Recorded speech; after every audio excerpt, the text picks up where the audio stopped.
Pasintabi po mga kapuso, problema sa isang barangay sa Mangaldan, Pangasinan ang nangingitim at mabahong tubig kanal. May ulat si Jasmine Gabriel Galvan.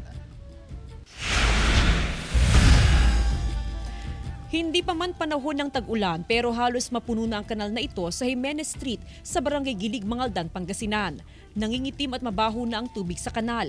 Halos mapuno na rin ng basura ang kanal, dahilan para hindi ito dumaloy.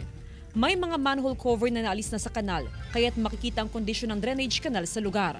Hiling ng mga residente na sana'y malinis ito para hindi maging banta sa kalusugan nila, lalo na ng mga bata. Maging breeding ground ng lamok. Siyempre, kapag rainy season na, hindi na naayos yan, baka mag-cause pa ng baha. Maging ang mga opisyal ng barangay, nababahala na rin sa kondisyon ng mga kanal sa lugar. Sabi ko, kapag magtapon sila ng basura, hindi nila tatapon sa kanal, hindi magbabara yung basura na yung magtapon kayo yung maayos. Nakaschedule na ang declogging operation sa barangay. Patuloy na rin ang rehabilitasyon ng iba pang kanal. Didiklagin para maalis yung mga basura para dadaloy yung mga tubig tapos yung mga nangingitim na tubig. Hiling ng mga opisyal ng barangay sa mga residente na maging responsable rin sa kanilang mga basura. Iwasan ang pagtatapon ng basura sa mga open kanal. Panawagan din ng barangay na ugaliin ang paglilinis lalo na sa harap ng kani-kanilang mga bahay.